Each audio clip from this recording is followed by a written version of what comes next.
Welcome to the Deep Dive. Today we're revving up and taking a deep dive into the incredibly vibrant, fast-paced world of food trucks.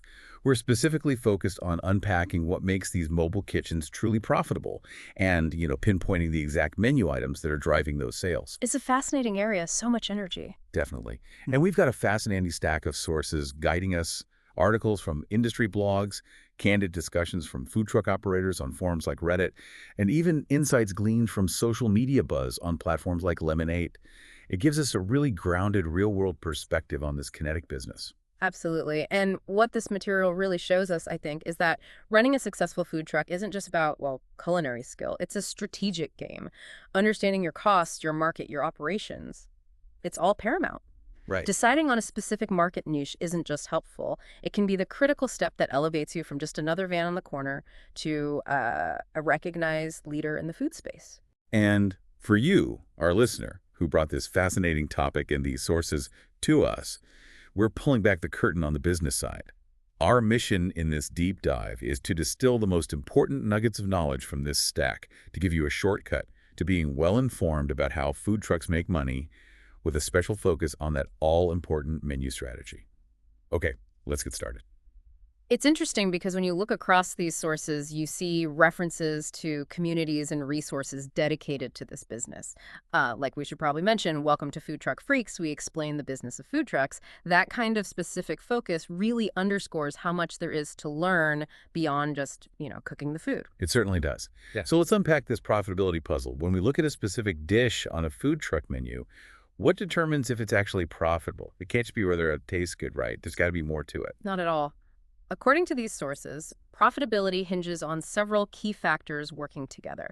You have the direct cost of the ingredients that go into the dish. Okay, the food cost. Exactly. Then the time it takes for your team to actually prepare it, labor cost, essentially. How popular that dish is with your customers because volume really matters, and importantly, the flexibility you have in setting the price point. So it's this balance of input costs, efficiency, demand, and pricing power. Given those factors, what kinds of items tend to fit that profitable profile? What should people be looking for? Generally speaking, you're looking for items that customers perceive as having high value. They feel good about paying for them, but which are actually made with relatively low-cost ingredients. That's the sweet spot. Low cost, high perceived value. Right. And critically, they need to have quick preparation times. Think about how fast food places are designed. They prioritize speed precisely because making products quickly is essential to serving volume and managing labor costs. Prep time is a direct line to how many customers you can serve per hour with the staff you have. That connection between speed and labor cost is key. It sounds like efficiency isn't just about moving fast, but about designing the process itself around speed. Exactly. And efficiency starts long before the customer even orders. Maximizing profitability also means buying your ingredients smartly. The sources really emphasize buying in bulk where possible and negotiating with suppliers. Makes sense. Get those unit costs down. Yeah. HEB Wholesale, for instance, is mentioned as partnering directly with growers and suppliers, many of them local Texans, to offer quality goods in bulk quantities, specifically for businesses like food trucks, often at lower prices. That kind of sourcing helps. So buying smart keeps those ingredient costs low. What about the menu itself? Does having a massive, 50-item menu help or hurt profitability? Counterintuitively, a simpler menu is often more profitable, according to these discussions. Much more profitable sometimes. Really? Why is that? Well, simplicity helps reduce waste because you're stocking fewer unique ingredients that could potentially spoil. It also streamlines your operations, your inventory, your prep, everything. Okay, less complexity. And streamlining applies just as much to the physical layout and workflow in your truck's kitchen as it does to the menu. You really need to design that space for maximum workflow efficiency to serve customers quickly, minimize those wait times, and boost your overall output. It's all connected. Okay, so the foundation seems clear. Smart sourcing, a focused menu, and an efficient kitchen setup. That minimizes costs and maximizes speed. Now, with that framework, let's dive into the items that the sources consistently identify as the most profitable or popular. This is the fun part. Right. When you look at the list provided, there are some definite clear winners that appear repeatedly, highlighting items that seem to consistently hit that sweet spot of low cost, high speed, and strong demand. Okay, let's look at some specifics. Otter's list for 2024 names burgers as the #1 most A profitable, classic. followed by BBQ at #2. Then Indian food, cupcakes, grilled cheese, Mexican food, ice cream, fried chicken, breakfasts, and fish and chips round out their top 10. Quite a variety there. It is. And then the FLIP blogs list, which focuses on top-selling items from a survey, puts French fries or potatoes right at #1.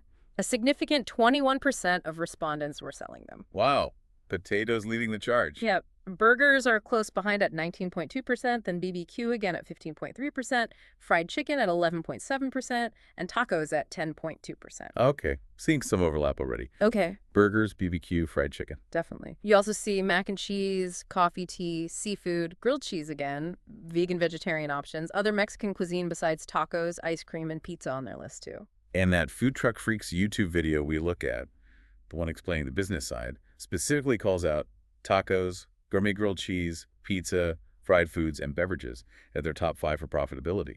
And they even provide cost breakdowns, which are super insightful. Yeah, those breakdowns are gold. So let's take a closer look at some of these common champions and see why they work so well, linking back to those profitability factors we just talked about. Okay, tacos are consistently high on these lists, like #5 for selling on FLIP and called out by Food Truck Freaks. Start Motion Media even calls them a Mexican marvel. What makes them so profitable? What's the magic there? Well, they perfectly embody that trifecta we discussed. Low ingredient cost, high speed of preparation, and broad appeal, allowing for flexible pricing. The core ingredients, tortillas, meat fillings, vegetables, are relatively inexpensive, especially when you buy them in bulk. Uh-huh. And they're just designed for rapid assembly. You can bang out tacos pretty quickly. The YouTube source really nails this with their cost breakdown. A tortilla for maybe 10 cents, a meat portion for 50, 60 cents, vegetables around 20 cents, maybe cheese for another 20 cents. That puts your total ingredient cost somewhere around $1 to $1.50 per taco. Exactly. And if you can sell that taco for, say, $3, maybe $3.50 or $4, depending on the filling and location, that implies a profit margin of roughly 66, 67%, maybe even higher. That's a strong margin. It really is. Selling a high volume of items with that kind of margin is very effective. And you see this success in trucks like La Patrona Tacos and Birria House down in Winter Park, Florida, specializing in authentic styles, or El Primo in Austin, famous for their breakfast tacos. Even fusion concepts like BBQ tacos show that versatility. Okay, makes sense. Now, burgers topped Otter's list for profitability. That's an American classic, so not Yeah. surprising it's popular. Absolutely. People love burgers. And BBQ is right there with it, high on both the Otter and FLIP lists. The forum discussions, though, really delve into the nuances of BBQ profitability. It's not always straightforward. Ah, yes, the great debate. Pulled pork versus brisket. That Reddit thread highlighted that pulled pork, usually from pork butt, can cost around, what, $1.98 to $2.50 per pound raw? And crucially, it gives a high yield, meaning you get a large percentage of usable cooked meat from that raw product after cooking and shredding. Precisely. Now, compare that to brisket. The same threads mentioned brisket can be significantly more expensive per pound, raw citing prices up to $24 or even $30 a pound in some contexts. Wow, big difference. Yeah. And it requires a much longer cooking and resting process. Hours and hours more. So even though brisket might command a higher price per pound on the menu, the actual margin and the overall efficiency on pulled pork can often be better for many operators. It's about that lower raw cost per pound and the higher yield, plus less cooking time. Exactly. Trucks like Texas Backyard BBQ showcase those core items, and you can see that pricing difference reflected sometimes. Like 3BBQ's menu shows brisket at $30 a pound and pulled pork at $26 a pound. Still expensive, but the underlying cost difference matters to the truck owner. Gotcha. Okay, fried chicken also makes both lists. What's the draw there? Similar logic in some ways. It benefits from relatively low ingredient costs. Chicken pieces are generally affordable and the ability to prepare it in larger batches. Frying multiple pieces at once helps manage labor efficiency, as noted by that YouTube source. People love fried chicken too. Comfort food factor again. Now, grilled cheese is another one that seems deceptively simple, but lands on lists like Otter and FLIP, and Food Truck Freaks called it out for profitability.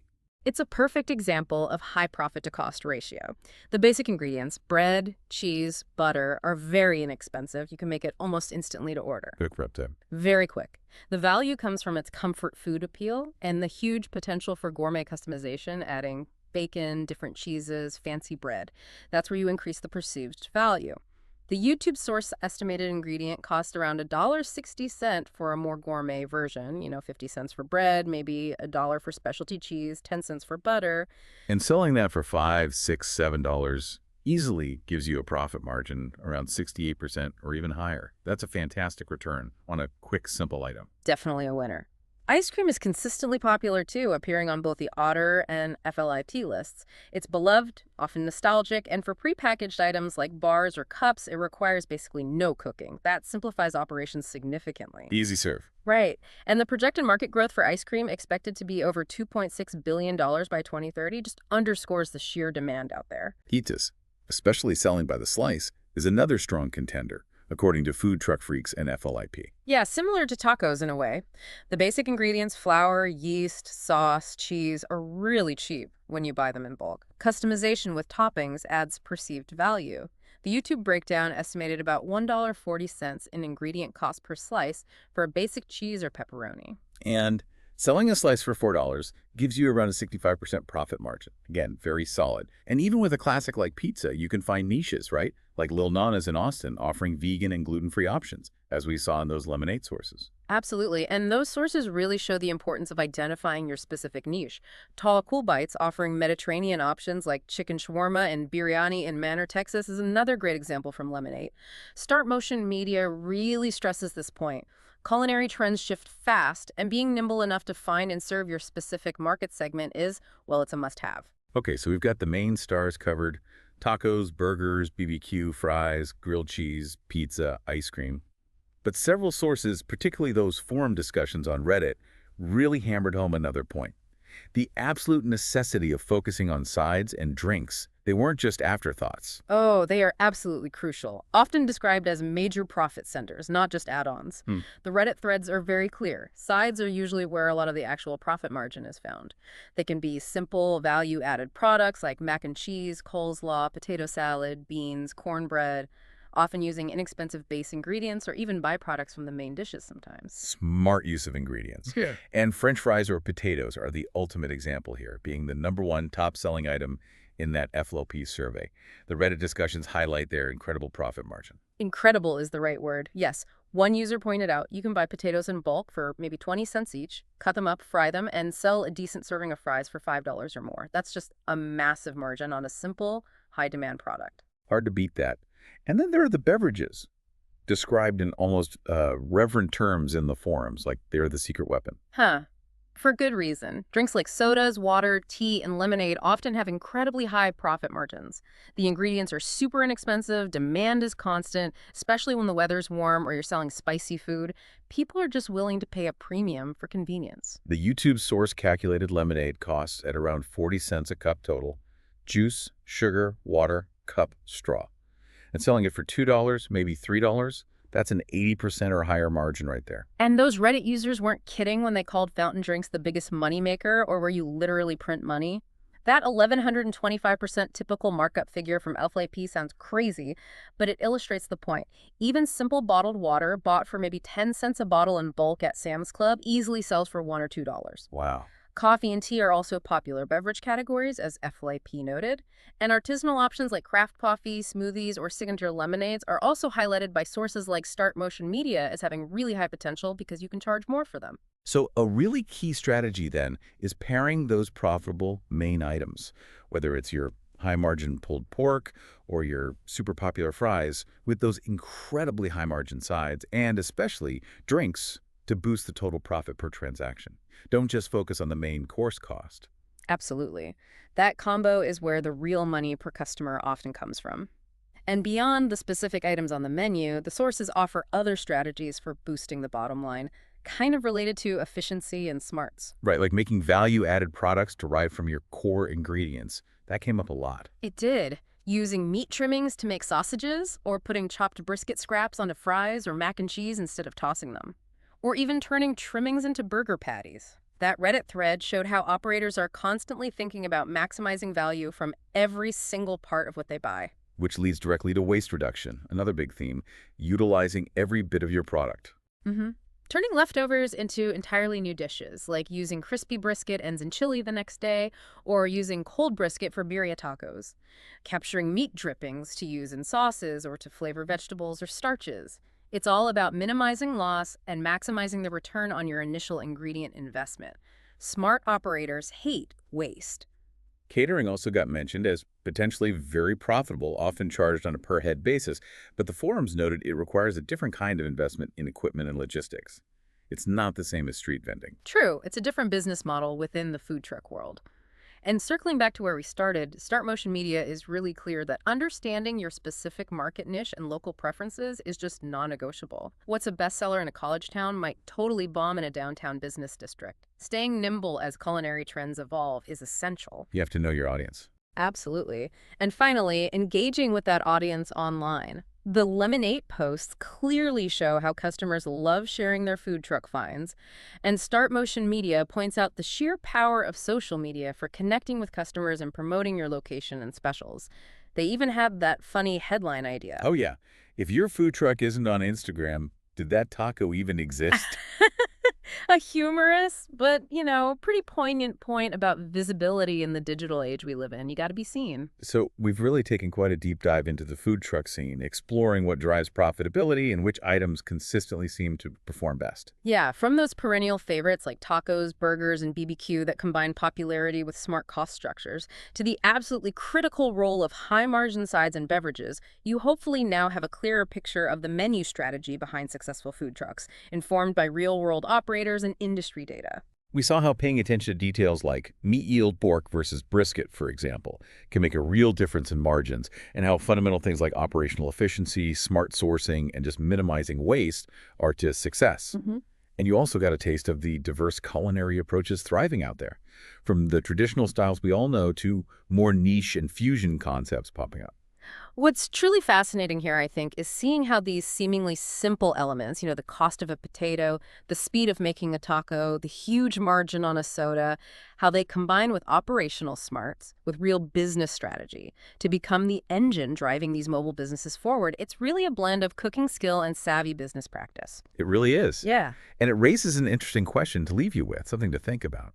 As food trucks continue to innovate and as fusion cuisine keeps expanding the possibilities, how will the definition of a profitable item evolve?